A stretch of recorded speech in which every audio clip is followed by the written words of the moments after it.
Os episódios da terceira temporada de Jujutsu Kaisen ainda estão lançando, né? Na verdade, tá perto de acabar. E tá aí um anime que eu gosto bastante, principalmente dessa terceira temporada, que eu tô sentindo que a ideia de animação, né, do diretor e da galera que tá trabalhando no projeto tá bem fluida e tá chegando num resultado bem legal, assim. Tô gostando bastante. E talvez você tenha ouvido falar ou até assistido, né, que a abertura dessa terceira temporada, ela tá bem diferente das outras, principalmente porque ela tá sendo uma abertura bem dinâmica, aonde eles apostaram em fazer conexões com algumas obras de arte de outros movimentos artísticos bem diferentes do que a gente está acostumado a ver aí na animação. É interessante que eles tentaram conectar o que essas obras de arte passam como mensagem para encaixar com alguma coisa que tem ali na história e tudo mais. Quando eu assisti a primeira vez, eu captei ali algumas referências, não captei todas, tá? Obviamente eu não sou essa pessoa que conhece todos os movimentos artísticos, muito menos todas as telas desses movimentos, mas teve vários ali que eu consegui captar e achei muito interessante. Depois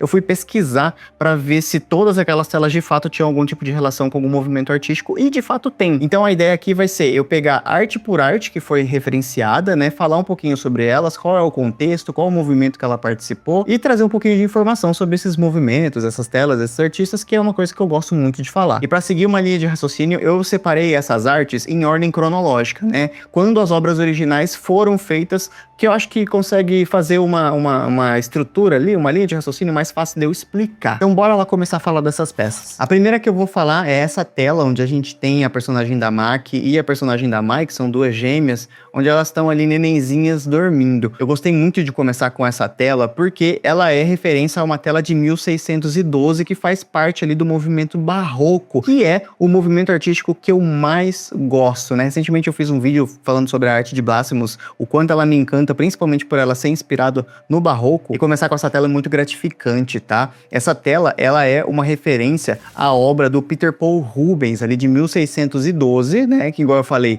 ela faz parte do barroco, que foi um movimento que trazia bastante essa característica do chiaroscuro, né? Do claro e escuro. A gente tem vários artistas referenciados dessa época, tendo aí como nome principal, acredito que seja o Caravaggio, e o Peter Paul Rubens, quando fez essa obra, né? Esses dois irmãos aí, eles são sobrinhos dele. Então, quando o irmão dele, que é o pai dessas crianças, faleceu, ele resolveu fazer essa obra e retratar aí os dois nenéns que tinham acabado de ficar órfãos. Que não é a realidade nem da Maki nem da Mai, mas o estúdio falou que é um momento para retratar o único momento de paz que elas tiveram. Depois a gente vai para duas peças de um mesmo artista, só que eu vou falar uma de cada vez, né? A primeira é essa Kashiwagi no Hanashi, né? É uma obra de 1830 do artista Kuniyoshi, né? Então a gente tá falando de uma época do Japão onde a gente tinha muito o estilo ukiyo-e, né? Que é um estilo de gravura japonês muito grande, principalmente ali, né? No século XIX no Japão, e que é uma pena que a gente não estude tanto os movimentos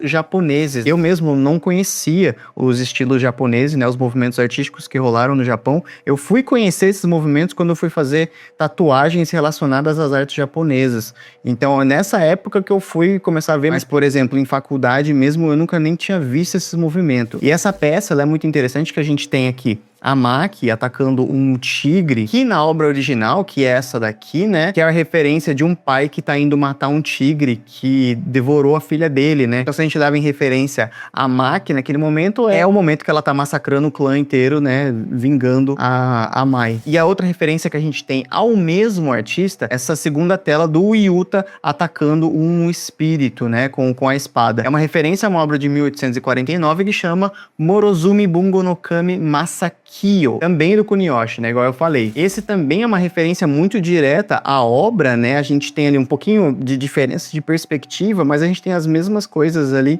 em relação a uma espada flutuante e ele cravando outra espada no inimigo, né? Então a gente tem essa referência bem próxima dessas telas. Eu particularmente gostei bastante dessa relação que eles trouxeram aí para esse estilo artístico japonês do século XIX. Depois disso a gente vai pegar uma referência a uma obra de 1851, tá? Quando eu olhei essa parte na abertura, né, do anime, eu senti que eu tava vendo alguma coisa conhecida, mas eu não consegui conectar a obra. Eu conhecia sim a obra de Ofélia, que é a obra onde essa imagem está sendo referenciada, né? Ofélia é uma obra que faz parte do movimento pré-rafaelita, de autoria do John Everett Millais, que eu só conheço essa obra porque eu lembro que no primeiro semestre de faculdade de artes, eu lembro que eu fiz um trabalho sobre essa tela. Eu não lembro exatamente o porquê, qual era o contexto, mas eu lembro de ter feito, e foi na época também que eu li o livro Hamlet, né, que a Ofélia, ela é um personagem de Hamlet que tá se afogando, se eu não me engano, ela caiu de uma árvore, alguma coisa assim. E aí ela tá se afogando, e aí a gente tem a Mai na mesma situação, né? Mas o interessante é que a perspectiva tá diferente. A obra de Ofélia, a gente tem essa visão um pouco mais distante da Ofélia afogando no rio, e na versão que a gente tem da abertura do anime, a gente já tem um plano completamente de cima, o que faz a gente demorar um pouquinho a associação, né? Quando eu olhei, eu falei, não consegui associar. Aí vendo a pesquisa, eu vi que era em referência a essa obra, daí quando a gente olha a obra e olha aquela imagem, a gente vê que já faz todo sentido.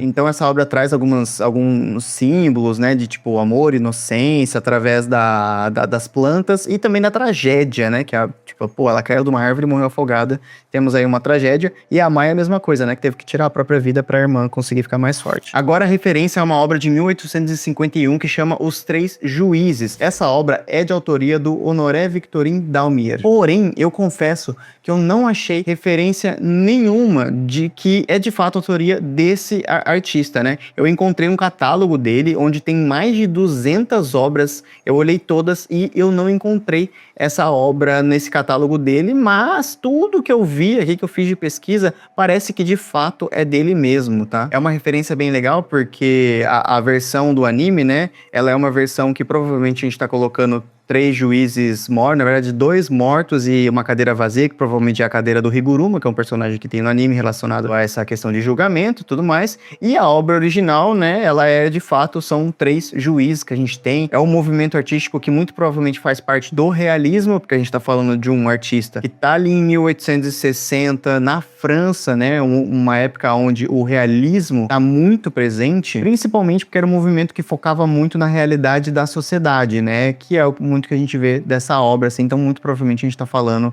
desse movimento artístico. A próxima tela é essa do Yaga e do Panda, né, que quando eu bati o olho eu reconheci, porque recentemente eu fui ver uma exposição que era em homenagem ao Van Gogh e também tinham obras de outros autores impressionistas. Então na hora que eu bati o olho eu consegui relacionar, né, que é a obra da Madame Monet e seu filho, uma obra do Claude Monet, né, que faz parte ali dentro do impressionismo, e pelo que eu vi, eles pegaram essa imagem porque o Yaga tem uma relação de pai, né, com um panda, e porque principalmente na obra original, quando o Monet fez essa pintura, né, da esposa dele e do filho, parece que ela morreu muito pouco tempo depois, né? E a gente sabe que na história do Yaga e do Panda acontece exatamente a mesma coisa, então eu acredito que eles pegaram essa questão de história, né, para pegar essa obra em específico. Aí a gente vai para a tela que a grande maioria reconheceu, né? Que é a referência da obra O Grito, né, de 1893, do Edvard Munch. Até hoje eu não sei falar o nome desse cara, mas aí, né, um dos grandes nomes do expressionismo. E uma coisa muito interessante que na hora que eu vi, eu não reconheci. Aí depois, lendo o artigo, eu percebi que essa personagem é a mãe da Maki e da Mai, né? Que é uma personagem que fica totalmente destruída psicologicamente depois de ter as gêmeas, por causa do clã, né? No Japão, em muitas épocas, você ter filhos gêmeos é um mau agouro. Imagine numa sociedade que trabalha com maldições e papapá. Então, o que essa mulher passou fez ela chegar nessa situação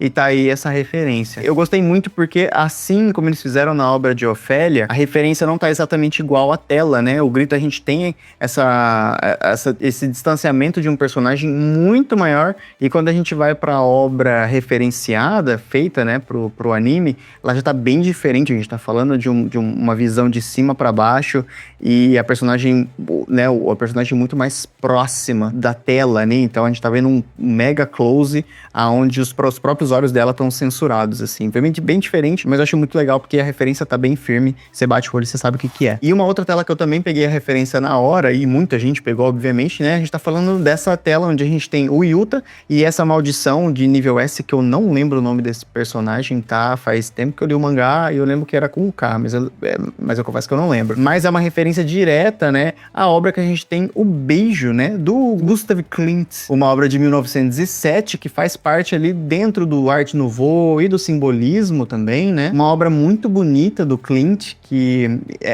é o que eles chamam de período dourado dele, né, que ele trabalhava muito com folha de ouro, prata e tal. Ele fazia, colava elas nas pinturas a óleo dele, então tinha esse peso muito legal de se ver pessoalmente, né? Eu mesmo nunca tive a oportunidade de ver uma tela dessa pessoalmente, mas só a foto a gente já consegue perceber o nível de riqueza que tem, que a tinta não consegue passar, né? E que essas folhas desses metais passam. A referência em questão de mensagem que quer passar não tá tão relacionada à obra original, né? Porque a obra original a gente tá falando de dois amantes, né? De duas pessoas que se amam no momento ali de carinho.